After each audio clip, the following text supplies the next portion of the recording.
सोचो, आज सुबह जब आप उठे, जिस बेड पर आप सोए थे, जिस घर में रहते हैं, जिस रोड से स्कूल आए और जो लंच आप खाने वाले हैं, क्या कभी सोचा है कि इन सब के पीछे कितने लोग, कितनी इंस्टीट्यूशंस और कितने सिस्टम्स का कंट्रीब्यूशन है? यही हिडन कनेक्शन को हम समझेंगे क्लास 9 के पहले चैप्टर अंडरस्टैंडिंग सोशल साइंस में।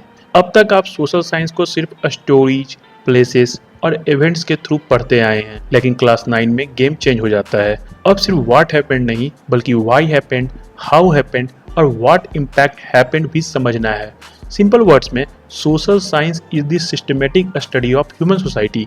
ये हमें बताती है कि लोग एक दूसरे के साथ कैसे रहते हैं, इन्वायरमेंट हमारी लाइफ को कैसे इन्फ्लुएंस करता है, गवर्नमेंट कैसे काम करती है, इकोनॉमी कैसे चलती है और हिस्ट्री कैसे हमारे प्रेजेंट और फ्यूचर को शेप करती है। अब अपनी डेली लाइफ को देखिए, आपके घर की इलेक्ट्रिसिटी, स्कूल की building, mobile internet, food supply, transport, ये सब किसी मैजिक से नहीं चल रहा। इसके पीछे governance, economic activities, natural resources और सोशल कोऑपरेशन का एक कंप्लीट नेटवर्क काम करता है। इसलिए सोशल साइंस सिर्फ एक सब्जेक्ट नहीं, बल्कि सोसाइटी को समझने का लेंस है। एक और इंटरेस्टिंग बात, अगर आप अपने सिटी या विलेज को देखें तो पिछले कुछ सालों में बहुत चेंजेस आए होंगे।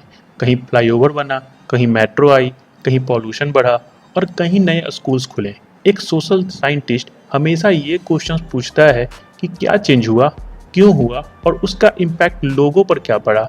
यही साइंटिफिक थिंकिंग सोशल साइंस की रियल आइडेंटिटी है। लेकिन ये क्यूरियोसिटी सिर्फ मॉडर्न दुनिया की देन नहीं है। भारत में हजारों साल पहले भी लोग सोसाइटी को ऑब्जर्व करते थे। पंच महाभूताज हमें बताते हैं कि नेचर के सभी एलिमेंट्स इंटरकनेक्टेड हैं। वसुदेव कुटुंबकम पूरी दुनिया को एक फैमिली मानता है और अर्थशास्त्र गवर्नेंस, टैक्सेशन और पब्लिक वेलफेयर जैसे कंसेप्ट्स को एक्सप्लेन करता है। मतलब ऑब्जर्वेशन, रीजनिंग और एविडेंस की ट्रेडिशन भारत में बहुत पुरानी है। आज के सोशल साइंटिस्ट भी इसी अप्रोच को फॉलो करते हैं। वो observation, surveys, interviews, historical documents और एविडेंस की हेल्प से सोसाइटी को समझते हैं।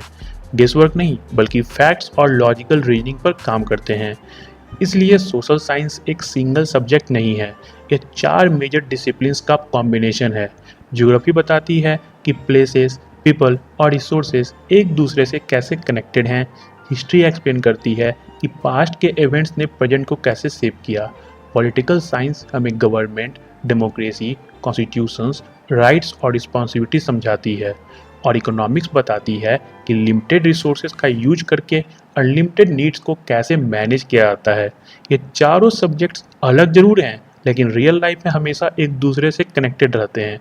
और इसी वजह से सोशल साइंस पढ़ना सिर्फ एग्जाम्स के लिए इम्पॉर्टेंट नहीं है, ये हमें रिस्पॉन्सिबल सिटीजन बनाती है, लॉजिकल थिंकिंग डेवलप करती है, डाइवर्सिटी को रिस्पेक्ट करना सिखाती है और इन्फॉर्म्ड डिसीजंस लेना भी। तो चैप्टर 1 का सबसे बड़ा टेक अवे सिर्फ इतना याद रखिए, सोशल साइंस फैक्ट्स याद करने का सब्जेक्ट नहीं है, बल्कि सोसाइटी को समझने का सब्जेक्ट है।